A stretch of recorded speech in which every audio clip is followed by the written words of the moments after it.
Hi there and welcome to the last in the series of the Dodge Challenger build, the Revell 09 Dodge Challenger SRT. As I explained in the earlier videos, I'm building this as a replica of a friend's car in this sort of metallic grey with a hint of blue kind of colour. It's complete with the exception of the door mirrors, which are here. And the reason there is because this needs to be wrapped up and packaged, and the door mirrors are going to break, so they will really need to be glued at the receiving end rather than now. I've used the 5 solid spoke wheels that come with the kit. There's also another set of wheels, 5 spoke with a slot in the centre, but these are more accurate to the ones on my friend's car. And the boot spoiler hasn't gone on also because the colour obviously is representative of the colour of my friend's car there.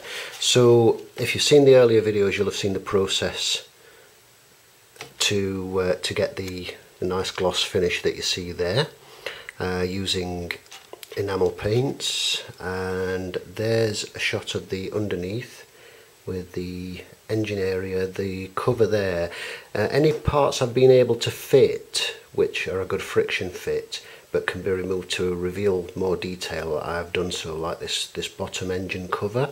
That will actually wiggle off so you can see a bit more of the underneath of the engine sump pan detail. You've got the exhaust system there done in Humbrol metal coat, gunmetal, which I think gives a nice sort of standard exhaust finish, and then the chrome exhaust tips, which I've left chrome. The other thing I haven't done is made the license plates, because I was going to make a license plate the same as my friend's. Unfortunately, I had some problems with my printer, and the colour cartridge is not playing nicely, so I'm not going to be able to do that. So what I'm going to do is take the supplied decals along and possibly use some of those if I can't sort something out with their own license plate and another printer somewhere. Now, unfortunately, you can't see a great deal of detail inside. Something else I was going to do, I don't know if I mentioned this in an earlier video, but this friend is a mad sort of superhero geek, and much like myself is into the whole sort of X-Men and Iron Man and Avengers and that kind of business. And I wanted to print off a couple of scale size Iron Man comics, which I was going to sort of sit on either the rear parcel shelf or the passenger seat or the dashboard or something like. Unfortunately, having tried that in 1/25th scale, the comics frankly are just far too small to ascertain any detail at all on a cover, even though I tried to find one with a full cover of Iron Man's face, for example, and it's just too small. It just wouldn't have worked. And again, obviously, colour problems with the printer. It was at that point I discovered I had colour problems with the printer when I was trying to print off one of those.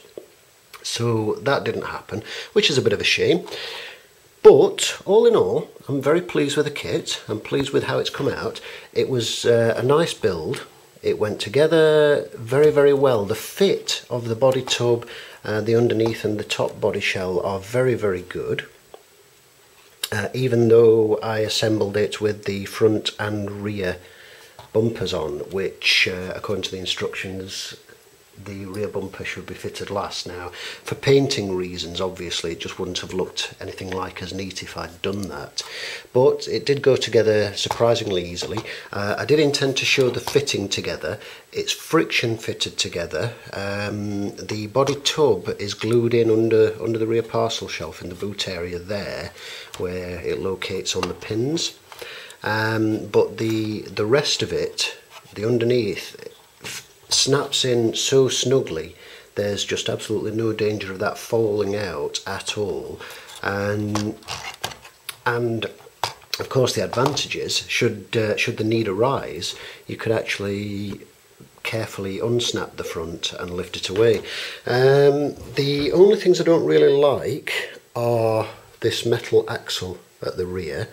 It's a great idea with regards to assembly. You literally slot the metal axle through and it's got splines on either end and you push the wheels onto it. But I just don't think it looks very good. And the wheels on the front have metal pins that go into the plastic assembly. Now the plastic's quite fragile and I found it very difficult to do it with the front suspension connected to the body tub.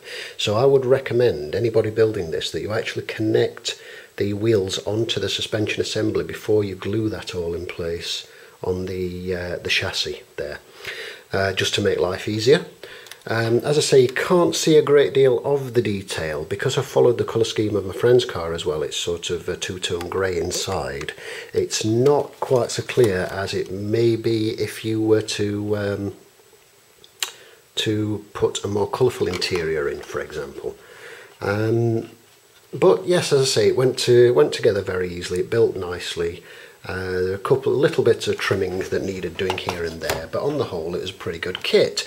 And also under here, if I can do this, oh, now I've just cut my nails, this is going to be a little bit tricky if you bear with me. I just had to get a sharp implement to just pop the hood up because it's quite a snug slot fit in there. In there is a very nicely detailed engine bay. I'm going to try and get this up towards the light so you can see it a bit more clearly.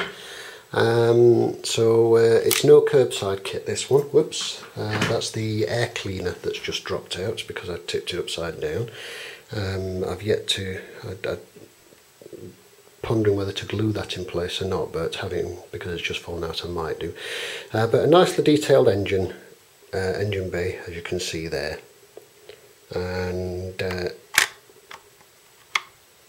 And the bonnet will lift off if you want to display that. In fact, I'll just go ahead and do that. So just change this to macro mode so I can get a better sort of close-up view.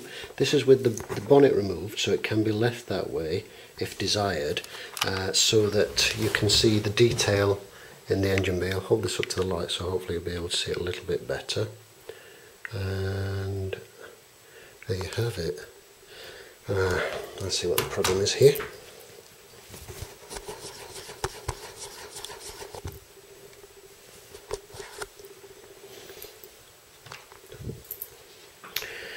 Right, you'll have to I'll have to apologise for the fact this is a little bit fuzzy, but it's quite chilly in here at the moment and there's a bit of condensation in the inside the lens, but there you've got a nice V8 engine and quite a bit of engine detail. You could of course go much more over the top on this if you wanted to. I've just kept it fairly simple, and there's quite a few decals in the engine bay as well. There you have it. Apologies for the video quality, we seem to be fogging up a little bit there, but that's the 2009 Dodge 1/25th scale Revell Challenger. It's a very nice kit, builds very well, and if you were to use the decals to make the SRT version, you get some very nice sort of body stripes and what have you to go with it. Anybody that likes the muscle cars, the modern sort of retro style ones especially, I could recommend this kit. It's a nice little kit, and I hope you enjoyed this, and thank you for watching.